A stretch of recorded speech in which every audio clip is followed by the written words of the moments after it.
Welcome, my beautiful people. Today we're talking about outlining.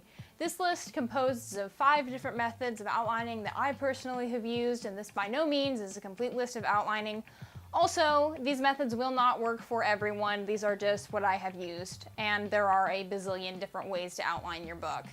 Way number 1 is electronic outlining. I've mentioned before that I use Scrivener, and it has an outlining function in your corkboard for those of you who do have Scrivener, and for those who don't, I'm not going to use a bunch of time in this video to explain corkboard, so if you want to know how corkboard and Scrivener works, go look up a video of corkboard and Scrivener, or YouTube Scrivener basic usage tutorial or Scrivener outlining. Way number 2 to outline your novel is by using note cards. This is an excellent way to organize your thoughts if you're a person who has a million things on their mind at all times, because I am that person. Take a package of 3x5 note cards and info dump on them ideas you have for possible scenes in your novel.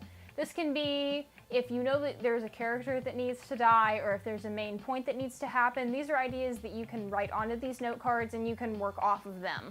So for example, let's start a fake story. Our main character in our fake story's name is going to be Caligula, because why not?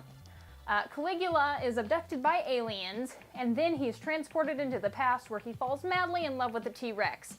From then, he goes and finds a wizard so that he can turn his T-Rex wife into an actual woman so that he can start a family with her. We have our baseline premise here, but we really don't have enough to write a book off of, because this premise can go a million different ways. So let's take what we do know. First thing that we do know is Caligula is abducted by aliens. So we take that and we write it on a note card and we put it on a floor or a large space where we have room to expand. The next thing that we know is Caligula is transported into the past where he falls in love with a T-Rex. We take that and we put it on a note card and we put it next to our other note card and we write down all of our baseline ideas, and as this process is happening, you'll find that you have more ideas about what's going on in the story of possible scenes. And you do it until the idea has expanded so much that you have about 30, 40, or 50 cards. And you could have more or less, depending on the length of your story. The other thing that I like to do is color coordinate my cards, because I'm an overly organized freak. So let's say Caligula falls in love.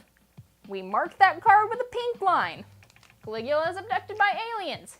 We mark that card with a green line.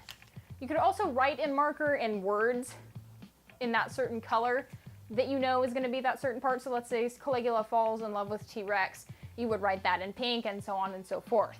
Another idea that some people do is they take actual colored note cards that they then write it on so that they know immediately what it is, but really it's all the same idea. Way number 3 is Aristotles Incline. I've only ever used this method if I'm writing a trilogy so that I can see how the progression of events takes place in the incline.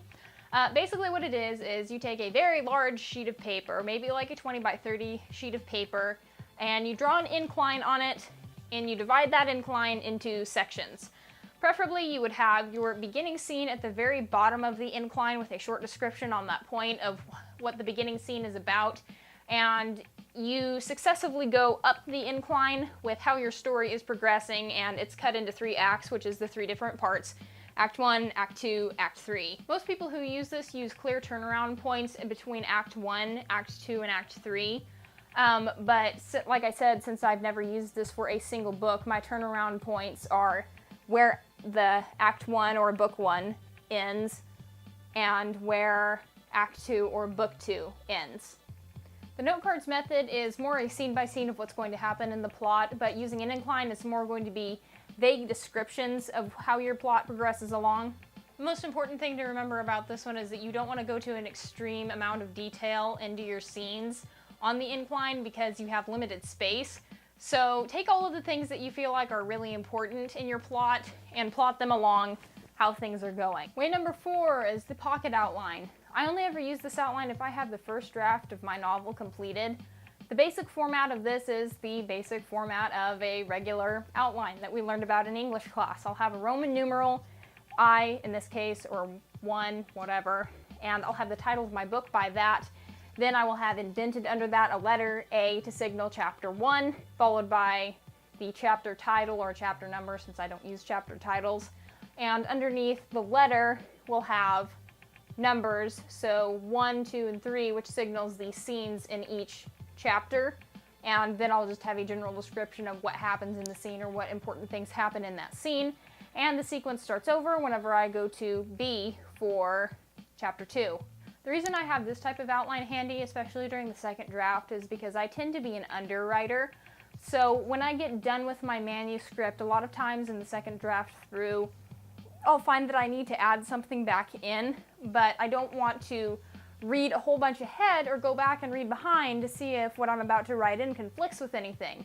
So the pocket outline is very handy to have if you want to skim over quickly your plot without having to read over a bunch of stuff and waste a bunch of time. Way number 5 is the bare bone manuscript outline. I mentioned just a second ago that I was an underwriter, so this is something that I have taken advantage of quite a lot of times. But before going into depth into it, I want to say that I do not recommend this because it takes way more work than any other type of outline does.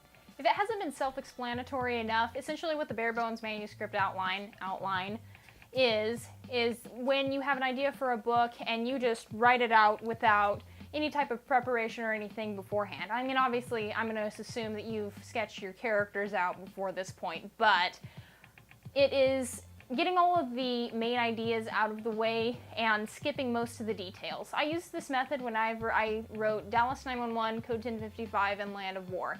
I've since stopped using this method though because it's way too much work afterwards.